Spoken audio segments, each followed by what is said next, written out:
Hi everyone and welcome back to my channel. My name is India and today we're going to be doing my top 6 favorite romances and contemporaries of 2018.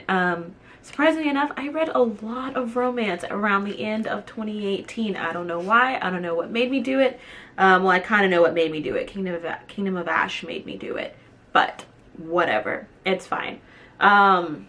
But before we get started and dive into this list, don't forget to hit that subscribe button down below and hit that bell notification button so you never miss anything. But let's get started. I've got my stuff written on a post-it note today instead of my phone, you know? So I'm feeling good. These books are in no particular order of favorite to most favorite or anything like that. It's just my top 6 of the year, just scrolling through my Goodreads, trying to remember everything that I read last year. So, my first favorite of 2018 is The Kiss Quotient by Helen Huang. I hope I'm not saying that wrong. I really enjoyed The Kiss Quotient. I believe it was her first book, her debut novel. I think. Let me make sure I have that right for all the books I read. Yeah, I think this was I think this one is her debut novel, and it was really good. The Kiss Quotient is about a woman who has autism, high functioning autism, who decides that she would like to learn about sex.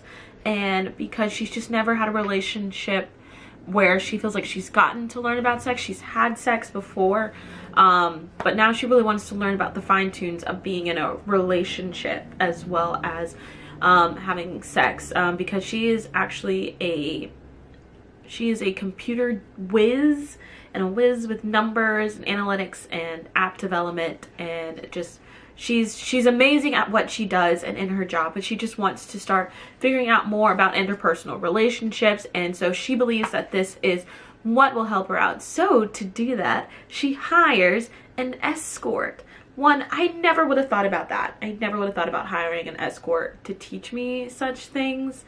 But she does it because basically she has to pay someone in order to do that. And so they have to be there and they have to do it for her. So anyway, the book progresses and she has her first date with the escort, and then just this adventure starts from there.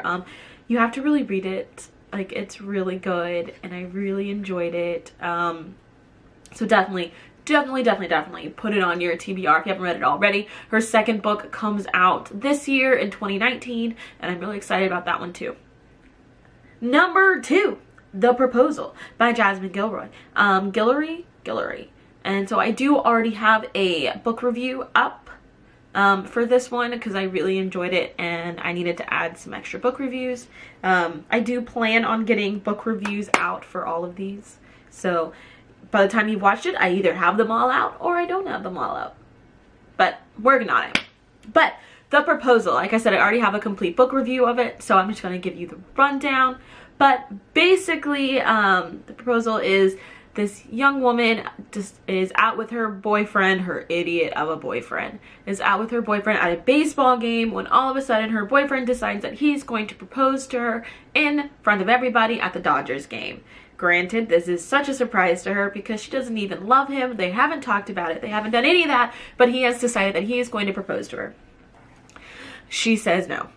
Granted, her name is spelled wrong on the screen, and she says no. So throughout, while she's there, she tries to act natural, act calm, because now everyone's looking at her like, oh my god, how could you say no to him?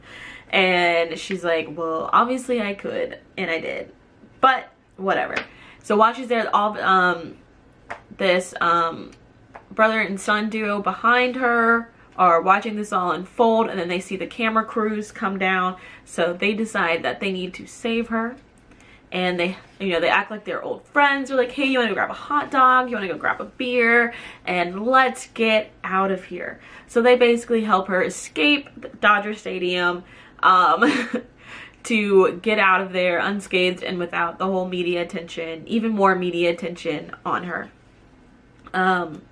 And from there, she ends up really liking this guy who saved her, and she tries to just have like a rebound and a fling, but we all know rebounds and flings never ever actually end the way they're supposed to, and especially in books. So this rebound slash fling could possibly turn into something more, and it's a lot of fun. And as someone who loves sports, I've started to notice that I love these sports romances. So this book is a lot of fun. It's really cute. I think it also deals with some real emotions in there. And so definitely read it. Like I said, I've got a more complete review up on my channel already, which I'll also leave a link for below if you want to know more about it. Next one up, number three is Dumplin by Julie Murphy. I like Dumplin. Sorry, I had to turn on some lights because I was getting too much lighting change from the natural light outside, which would make an editing nightmare. But Dumplin by Julie Murphy. I really enjoy Dumplin. Dumplin is like a fat girl's anthem. And as a curvy girl myself, I really enjoyed it because I have, like Dumplin, I also have a very, very skinny, very beautiful best friend, and who is amazing and is my ride or die. And I felt like this book, you know, reading, I'll talk about a lot more of my thoughts and opinions on other people's reviews of this book, but in Dumplin's review. But to shorten it, a lot of people were like, but she turns out so mean and blah blah blah. And it's like, I don't think she was ever mean. I think she just, she has to stick up for herself in certain ways, and I think that that causes people to be uncomfortable with that. But my mouth is so dry. Alright, my mouth is so dry. But Dumplin basically decides in this book that she is going to enter into the pageant that her mother is in charge of, and her mother basically tries to dissuade her from doing it because she's fat. And so Dumplin decides, nope, she's going to do this, she's going to do it, she's going to enter into it for herself and try and gain some confidence back, because she doesn't understand why this really hot boy wants to talk to her all of a sudden, and she's trying to deal with that because as soon as he tries to touch her, you know, she gets uncomfortable, which is understandable. I get that way too. And so, but by deciding to do this, basically all of her other friends who are considered outcasts in the high school world decide to do it as well. And so basically she leads a band of misfits to decide to go out for this pageant, which leads to some drama and a whole bunch of other things. But it's a real growth novel. It's a real growth in yourself novel, and I really liked that, and I really enjoyed that. And I feel like a lot of girls need it. A lot of girls want to read this story, and you know, it's okay to talk about being overweight, and it's okay to be comfortable in yourself being overweight. And I think a lot of people don't understand that, and so they give their own opinions on things. But there really wasn't, some people try to say there was like skinny shaming in there, and there really wasn't skinny shaming in there. But when people start to basically see themselves or start to feel hurt, they try and slam the other person, which is what happens to fat people all the time and curvy people all the time. You know, you take out your anger on the weaker link. But anyway, that's for a whole different discussion on topics on books and stuff. Number 4, Intercepted by Alexa Martin. This is another sports romance that I really enjoyed. This one is about a girl who has been dating her boyfriend basically on and off since high school, which is amazing. And basically her boyfriend has become a pro athlete, and they are still together. She tries to be a part of the Football Wives Club, which is supposed to be only reserved for the football wives, which she hears all the time. But they let her in because she's been with her boyfriend for so long.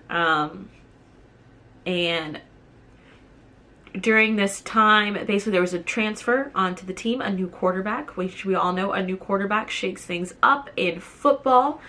And it turns out that this new quarterback she has seen before in a one-night stand some years ago, who thought that he was an investment banker, and never again did she think she would ever see the person who gave her the best sex of her life a few years ago. And so they try to play it cool because she's dating someone else, but when she finds out her boyfriend cheated on her, some things hit the fan, and basically old relationships end, new relationships begin, and it's a lot of fun. The only thing I will say, I thought the hashtag things were so cute in the beginning of the book, and then throughout the rest of the book I got real sick of the hashtags. Like, I don't know how old Alexa Martin is, and if she just believes that this is just like a millennial thing that millennials want to read, but readers don't want to read hashtags throughout the entire book. They don't. I can tell you that now. They don't. It was cute every now and again, you know, like hashtag no he didn't, like, and things like that, but after a while I was so sick of the hashtags. Like, it wasn't cute anymore. It was kind of annoying. Yeah, but I love the story. I thought the story was great. I love, like I said it before, I love sports, so these sports romances are fantastic. Number 5. Oof. This one, Curing Dr. Vincent by Renee Mason. I'm pretty sure I got this off of Steph's romance reviews. I'll tag her channel below because she is a romance guru on the BookTubes. Pretty sure I got this off of her Goodreads list, and oh my god, if you are looking for some like sexy, like, her Goodreads bookshelves are so detailed and so like if you're looking for a certain category of romance, her shelves have them. And I don't know if I was looking for this category, but this one caught me because it was healthcare, and I'm in healthcare, and so Dr. Vincent, it just caught me. And this book, like, you read the synopsis and it takes a whole 180 on you. You're like, whoa, this is not going where I thought this was going to go at all. Which is what made it so much fun, which is why I had to read the whole trilogy, because it took you left, it took you right, it took you a lot of places that you didn't think you were gonna go there, and so it made it so much fun. Ooh, and some sexy time, like, yeah, I'll let you guys read it for that, but it's so much more than just like a sexy, I'm not gonna say erotica because erotica's not the right word, but I don't have another word right now. But it's so much more than just like sexy. And the second 2 books after it, it's a trilogy with like a little novella somewhere in there. It, like I said, it is so much more than what it initially seems, which is what makes it so interesting as a romance. So definitely add it to your list. Like, I can't give any more away, because then you won't get the surprise. Like, I got the surprise, and then you'll be like, India, you ruined it for me. I'll be like, I'm sorry, I'm so sorry, but I was really excited about it, so I'm gonna stop talking about it. So number 6, of course, I had to add in Odd One Out by Nick Stone. I do have a review up of this one already, which I will add here. But Odd One Out basically is a high school contemporary that deals with 3 main characters, all who are trying to figure out, I'm not gonna say it because not all of them are trying to figure out their sexuality. A couple of them are trying to figure out their sexuality, while one is trying to figure out his relationship status, which isn't correct at all of how to describe that. Well, one is just trying to figure out, can he be with someone else when the one whom he truly loves isn't into what he has? A penis? Yeah. I think I'm doing that right. But I have a whole entire review up of this one. But it's really good. It deals with diverse characters. You've got our black main character, our black male main character, who's also a male cheerleader and basketball player. You've got our female lead of this Jupe and Coop duo. Sorry, Jupiter is Latinx. I hope I'm saying that right. Is Latinx, mixed race Latinx, and also adopted by two gay fathers. And then we've got our third main character, who is Asian Irish mixed. So a lot of diversity, a lot of representation for others. And so I think that's what makes this book so good. I feel like there's a lot of representation, and I also feel like it deals with a lot more than